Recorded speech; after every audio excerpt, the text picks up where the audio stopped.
He carefully parked the car in the parking slot, ensuring it was nearest to the entrance gate and equidistant to the bright yellow lines on either side. Turned off the radio station, which is his favorite, and a must for his drive back home on a daily basis. He quickly got down from the car and helped me get out.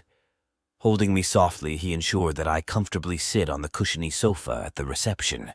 He moved towards the counter, spoke to the gentleman sitting there, gave him his credit card, and with a serene face punched in his credentials in the swipe machine. The gentleman at the counter smiled, looked at me smiling, and then asked a helper to guide him to the second floor. He continued to hold me to the second floor in the mirrory musical lift. He independently walked towards the counter, filled a form, and signed it while he was looking for room number 102. Prancing like a ballerina with her hands resting on pelvic bones, he inspected the room again, which was neat and spotless.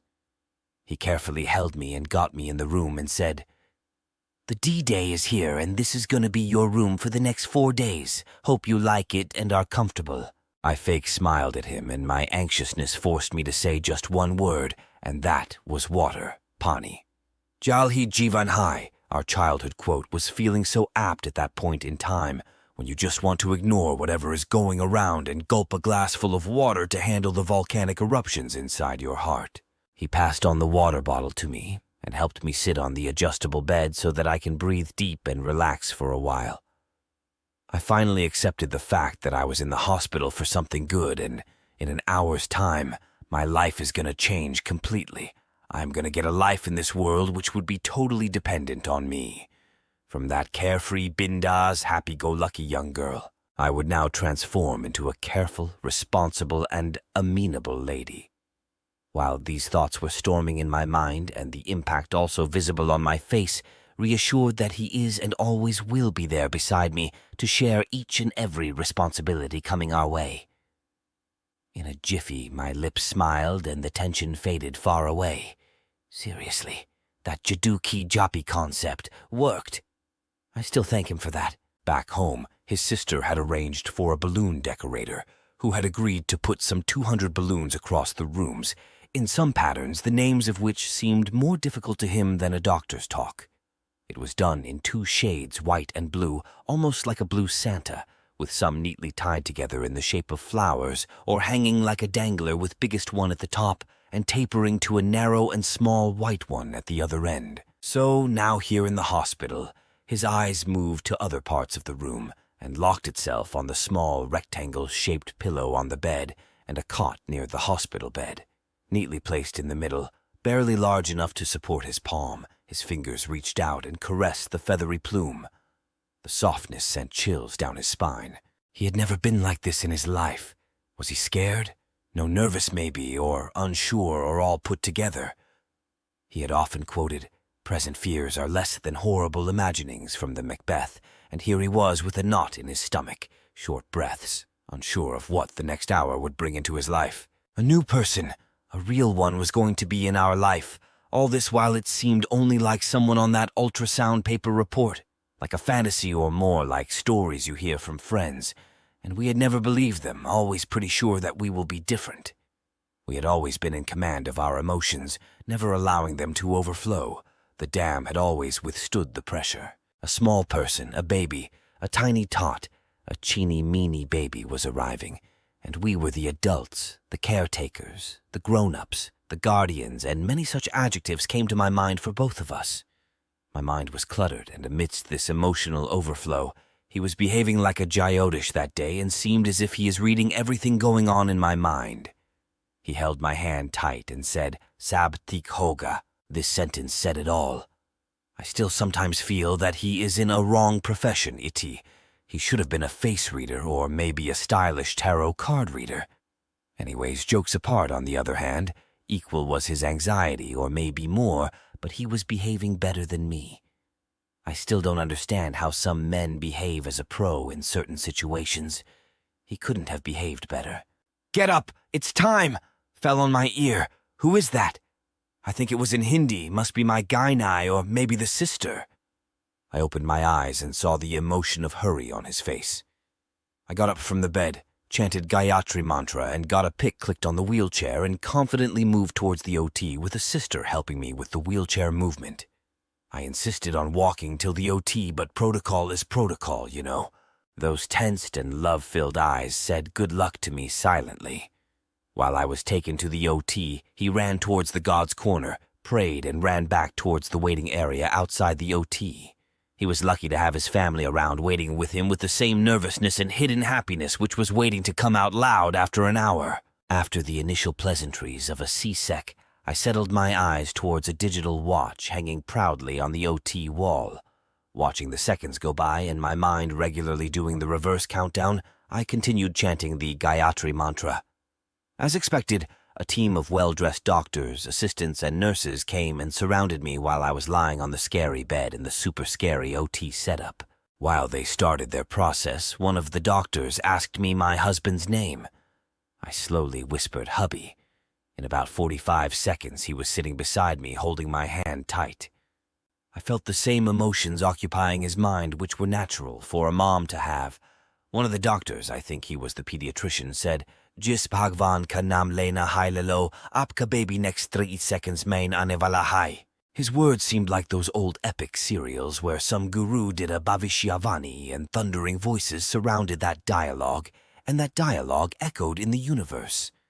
Amidst all those voices in the OT, suddenly I heard the first voice of my baby, which was obviously a cry, but still so beautiful.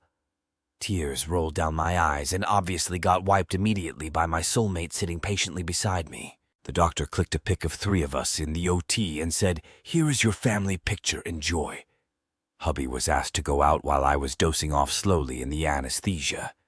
Someone along with him walked out and said something, and everyone was happy.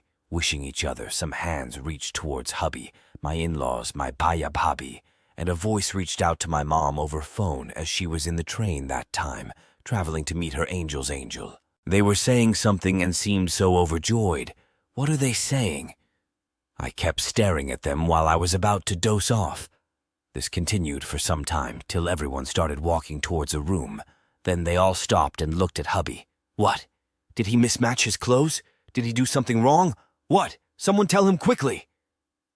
His mom and sis marched on to hug him. The baby was in his mother's arms and his sis was trying to view over her shoulders. The celebration and exchange of wishes continued for a few hours till I was brought back to the normal room.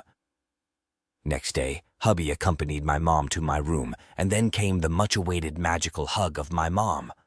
This was the time when I realized that I haven't hugged my baby yet. I looked around and looked at the cot near my bed. My mom understood my silence and carefully walked towards me with my baby in her soft arms. My mom called me, "Hold," and started moving forward.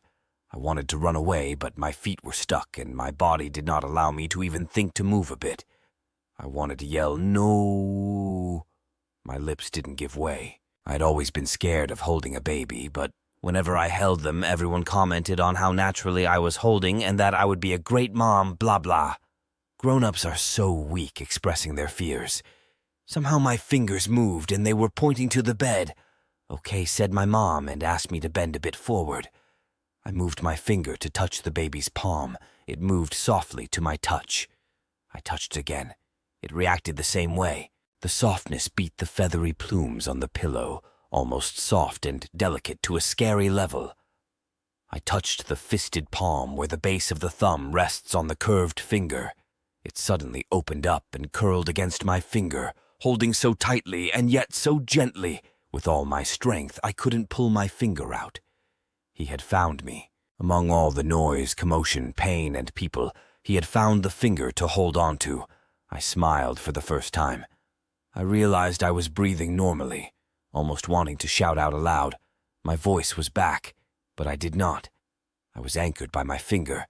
Hubby was watching all this very carefully and enjoying every bit of it. I looked into his eyes and he nodded his head, trying to say something in mute mode. I think he was saying, "Do not worry, we will be good parents and will sail through this journey smoothly." All these 4 days at the hospital, it was hubby who took care of every small thing of mine like a mom does. He slept on the floor when the bed was occupied by both our mothers. He logged into his laptop at times to ensure that his office work is going smooth. He rushed to the baby shop nearby to ensure that all the required stuff is there, and many more multitasking stuff eroded the energy on his face. All his day-long tiredness just went away when he touched the hands of our baby, and in return the baby curled around his fingers. When I was struggling with my body to get normal, and when I was trying to overcome all the pain that came along with the CSEC, he ensured my emotional well-being and speedy recovery. While others in his family were overwhelmed and super happy to welcome the new member in the family, he never failed to give me the required attention, which others at home had almost forgotten. Everyone was so excited to ask about the well-being of the little one that the focus suddenly shifted. But my son's father was there to give the special attention I needed. This actually helped me overcome the postpartum depression, which otherwise could have been really risky. Days passed, weeks passed, months passed. I was back on track with still some glitches on my way. I actually was on my own just in a week's time after coming back home. I managed everything quite confidently and independently.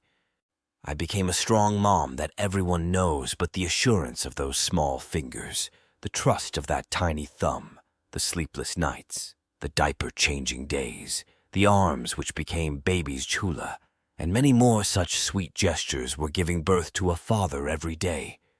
I silently saw a father being born. It was a new beginning. Our kid, our right direction in life was here. I was always sure that I married a good man as he made a really good husband, but now I realize that he is equally a strong yet emotional father.